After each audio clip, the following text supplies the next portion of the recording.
Knock knock. It's chemistry. Myself Shubhangi Susar and I'm gonna teach you biomolecules. So biomolecules हमें जो screen पे दिख रहा है, आपको तो दिख रहा होगा एक डिलीशियस चीज़ जो आपने सामने रखी है, उसमें क्या है?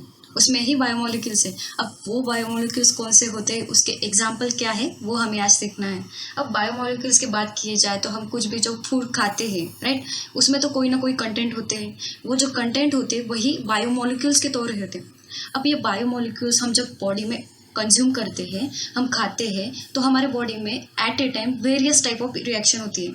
एट ए टाइम कितनी रिएक्शंस होती है? वेरियस टाइप रिएक्शंस होती है। अब ये रिएक्शंस होती है वो तो बायोलॉजिकली होती है और केमिकली होती है, और बायोलॉजिकली हम उसको इंटेक करते हैं। हमारे ऑर्गन्स, हमारे सेल्स, बॉडी के सेल्स सब उसमें हिस्सा लेते हैं, और वैसे ही उनमें क्या होती है? केमिकल रिएक्शंस होती है। अब जब बायोमोलिक्यूल्स होते हैं वो non living organism, non living atoms and molecules होते हैं, सॉरी, वो ये बायोमोलिक्यूल्स क्या होते हैं?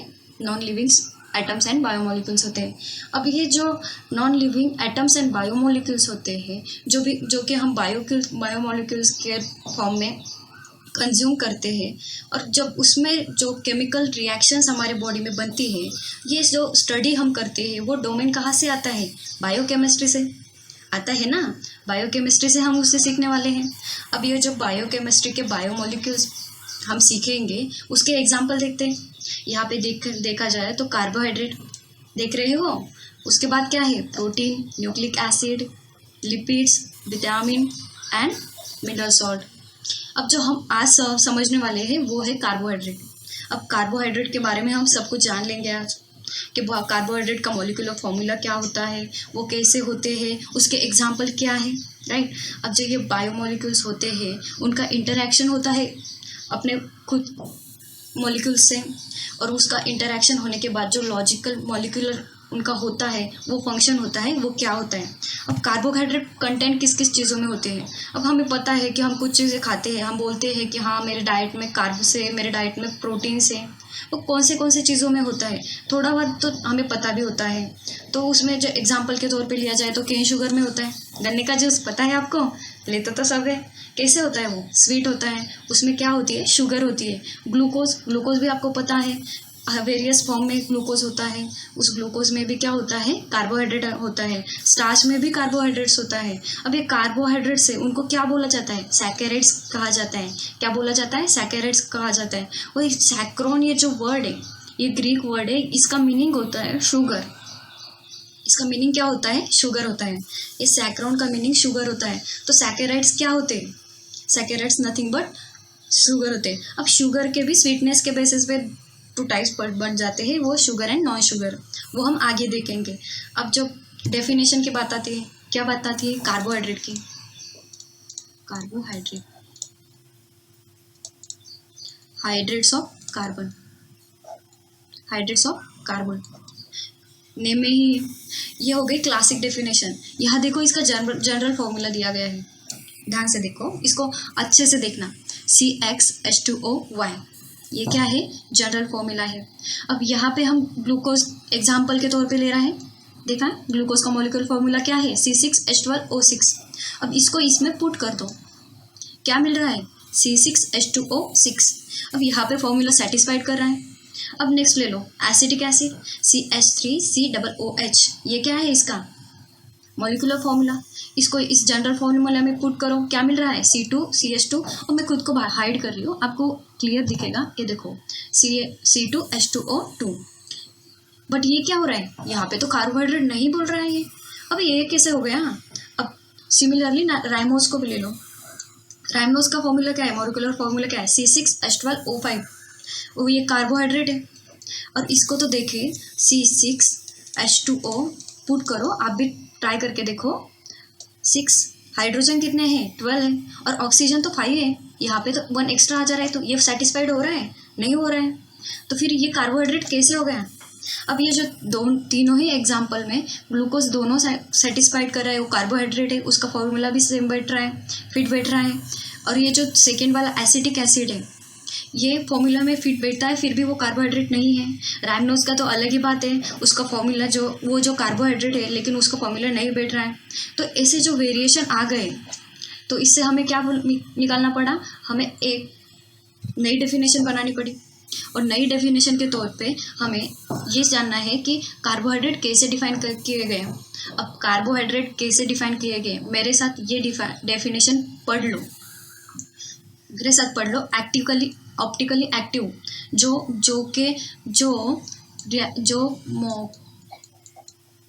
स्ट्रक्चर ऑप्टिकली एक्टिव होता है, जिसके प्लेन पोलराइज लाइट पीपीएल के थ्रू जिनका क्लॉकवाइज और एंटी क्लॉकवाइज डायरेक्शन में रोटेशन होता है, वो क्या होते हैं, ऑप्टिकली एक्टिव होती है, स्टेरियोकेमिकली एक्टिव होती है। वो पॉलीहाइड्रोक्सी, जिनमें ज़्यादातर हाइड्रोक्सी ग्रुप प्रेजेंट होते हैं। कौन से, हाइड्रोक्सी ग्रुप। और वो फंक्शनल ग्रुप के तौर पे कौन कौन से ग्रुप होते हैं, अल्डिहाइड और कीटोन, CHO और ये CO, राइट। और दिस कंपाउंड, अब ये जो कंपाउंड्स है, ये कार्बोहाइड्रेट्स के जो कंपाउंड्स बनने वाले हैं, उनका भी सेपरेशन किया गया है हाइड्रोलिसिस के बेस पे। अब हाइड्रोलिसिस के बेस पे उसका क्लासिफिकेशन क्या है, चलो हम पढ़ते हैं। अब देखो मोनोसैकेराइड्स है, देख पा रहे हो स्लाइड पे, monosaccharides, oligosaccharides and polysaccharides, there are 3 types. ये 3 टाइप्स में हमने क्लासिफिकेशन किया है, किसके बेस पे, हाइड्रोलिसिस के बेस पे। अब यहाँ पे देखा जाए तो मोनोसैकेराइड्स का हाइड्रोलिसिस होता ही नहीं है, क्योंकि ये सबसे सिंपलर यूनिट है। क्या है, सिंपलर यूनिट है।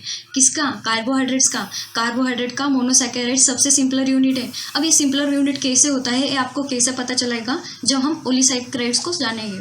अब ओलिसैकेराइड्स क्या होता है, राइट। अब ओलिसैकेराइड्स ये होता है, चलो मैं एक एग्जाम्पल दे देती हूँ आपको। ये देखो, ये है ओलिगोसैकेराइड्स, सॉरी, ये देखो ओलिगोसैकेराइड्स,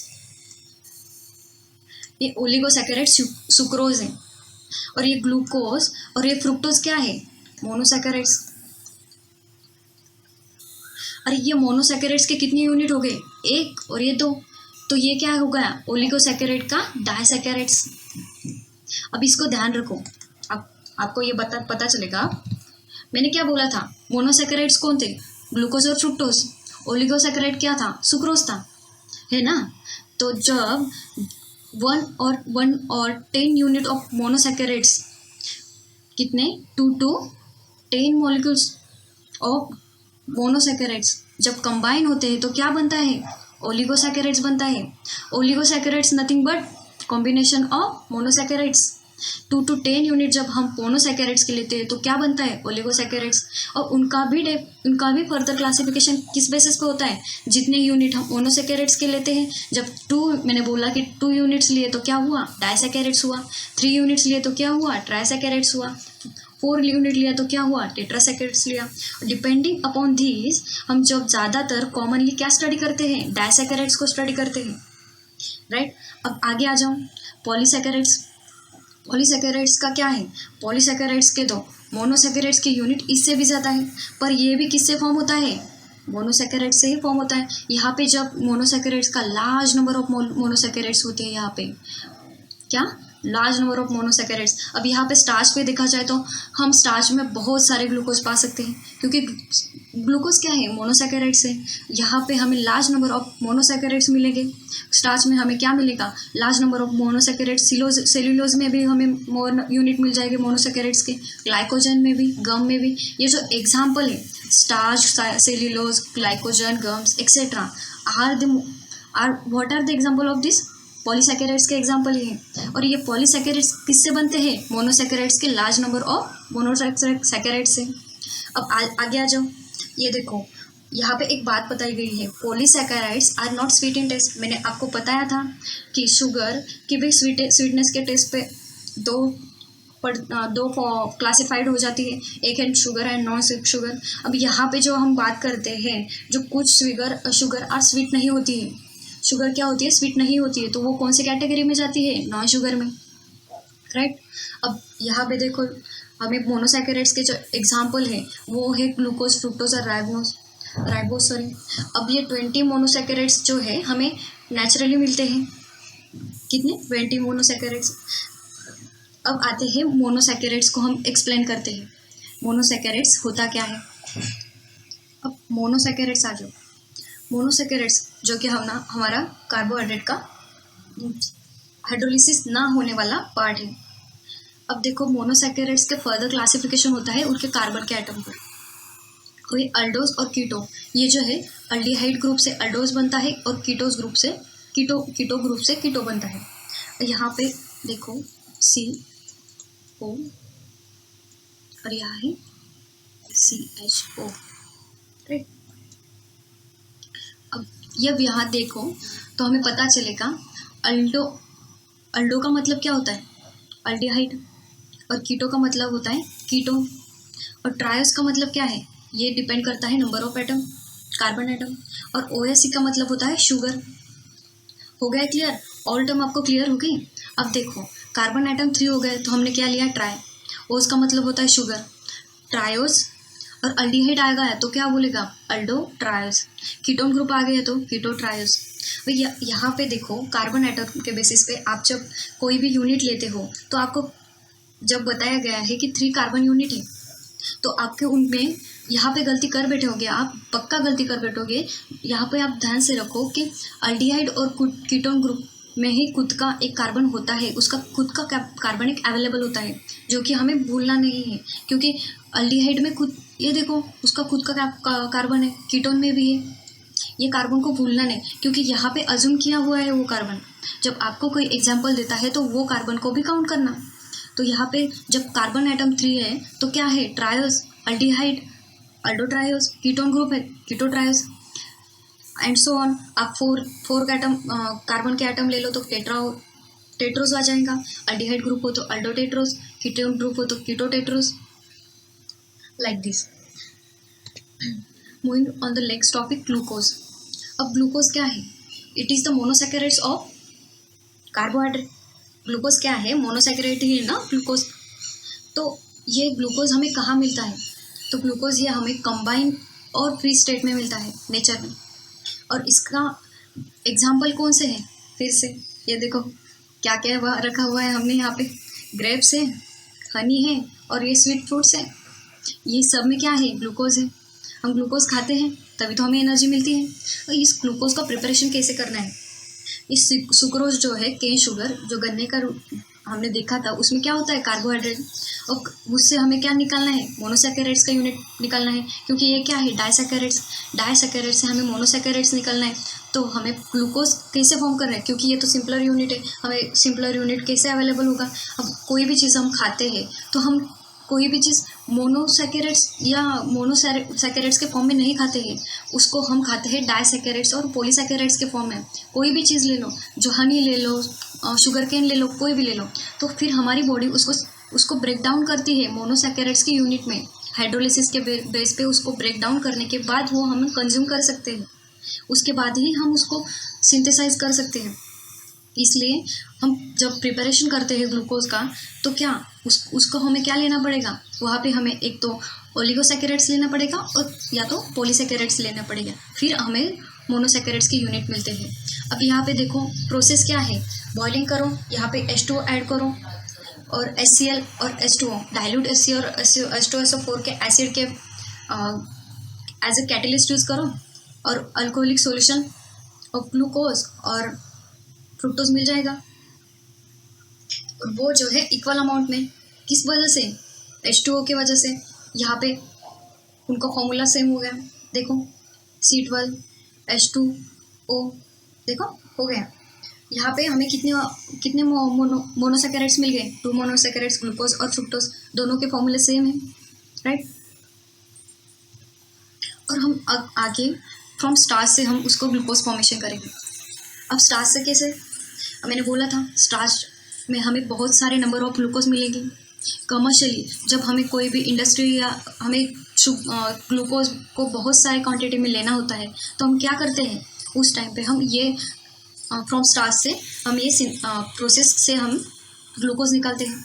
अब कमर्शियली ग्लूकोज कैसे मिलता है, on the process of hydrolysis. Again हम क्या करते हैं, बॉइलिंग विथ डाइल्यूट H2SO4, यहाँ पे क्या लिया, एसिडिक H2SO4, और टेम्परेचर क्या लिया 393 केल्विन और 2 to 3 एटमॉस्फेरिक प्रेशर पे। और हमें क्या मिलता है, n नंबर ऑफ ग्लूकोज मिलता है। क्या मिलता है, n नंबर ऑफ ग्लूकोज मिलता है। अब ग्लूकोज का स्ट्रक्चर देखो, ये ध्यान में रखो। अब यहाँ पे मैं फिर से तुमको कार्बोहाइड्रेट की डेफिनेशन दोहरा देती हूँ। देखो ये क्या है, अल्डिहाइड ग्रुप। और हमने डेफिनेशन में क्या बोला है, फंक्शनल ग्रुप में क्या क्या होते हैं, अल्डिहाइड, और एक तो अल्डिहाइड ग्रुप होगा हाँ, तो और सेकेंड वन होगा वो है कीटोन, दोनों में से एक हो सकता है। तो यहाँ देखो, यहाँ पे ग्लूकोज में क्या है, अल्डिहाइड ग्रुप है। तो ये जो है उसके नीचे देखो, ये OH की चेन है, ये क्या है, पॉलीहाइड्रोक्सी। और जो मैंने बोला था ये क्या है, ऑप्टिकली एक्टिव। अल्डिहाइड ग्रुप क्या है, ऑप्टिकली एक्टिव, राइट। अब यहाँ पे डेफिनेशन बन गई, ऑप्टिकली एक्टिव पॉलीहाइड्रोक्सी अल्डिहाइड और कीटोन। कीटोन के एग्जांपल अलग है। ग्लूकोज में क्या है, अल्डिहाइड फंक्शनल ग्रुप है। वैसे ही हमें बताया जाता है कि अल्डिहाइड जो है ग्लूकोज का फंक्शनल ग्रुप होता है, और ये क्या होता है, ऑप्टिकली एक्टिव होता है, पॉलीहाइड्रोक्सी यूनिट होते हैं। अब स्ट्रक्चर ऑफ ग्लूकोज देखो, जो कि यहाँ पे दिखाया गया है, जो मैंने आपको पहले ही पूरे लॉन्ग उसमें दिखा दिया, वो फॉर्मूला कैसा होता है। अब हमें क्या करना है, यहाँ पे ये स्ट्रक्चर है, ये स्ट्रेट लाइन में ही कैसा है, ये स्ट्रेट लाइन में हो, मीन्स इसका प्रूव होना चाहिए ना कुछ, तो हमें इसे भी नहीं तो दिखा दिया है। ये जो फॉर्मूला है, ये देखो ये स्ट्रेट लाइन में है, ये ऐसे ही उठा के लाए नहीं, इसमें कोई तो भी एविडेंस होगा, वो एविडेंस हमको पता करना है। और ये जो मॉलिक्यूलर फार्मूला होता है, ये मोल कंसेप्ट पे निकल जाता है, इम्पेरिकल फार्मूला हमें यहाँ पे हम लेते हैं CO2 और SO2 के फॉर्मेशन में, राइट। और जो हीटिंग, यहाँ पे जो हीटिंग होती है, वो क्या है, हाइड्रोआयोडिक एसिड जो होता है, देखो ये क्या है, ये सब यूनिट है, और ग्लूकोज का स्ट्रक्चर है। इस पे हम क्या कर रहे हैं, HI कर रहे हैं, हीटिंग हाइड्रोआयोडिक एसिड को। हाइड्रोआयोडिक एसिड से हमें क्या मिलता है, ये क्या होता है, स्ट्रॉन्ग रेड्यूसिंग एजेंट।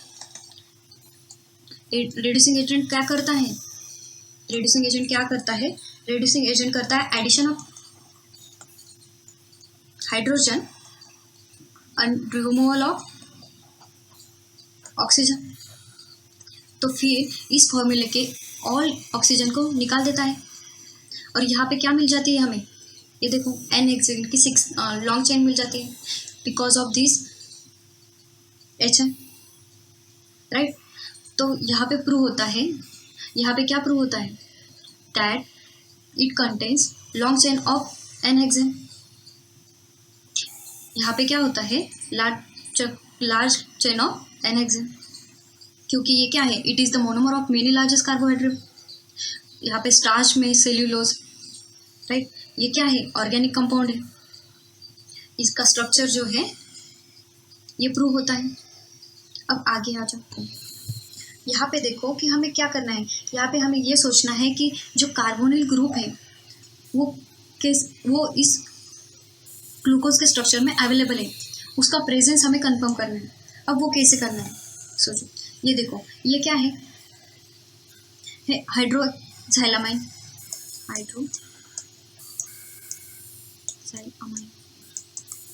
हाइड्रोक्साइलामाइन में क्या है, क्या करता है,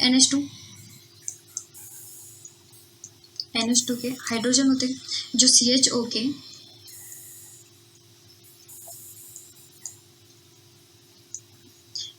के ऑक्सीजन को साथ मॉलिक्यूल बना देता है, वाटर मॉलिक्यूल। इसका वाटर मॉलिक्यूल फॉर्मेशन होता है, ये हाइड्रोजन का। तो फिर क्या बचता है, CH, N और OH, क्या है, ऑक्साइन, राइट। अब यहाँ देखो ये क्या है, हाइड्रोजन साइडाइड।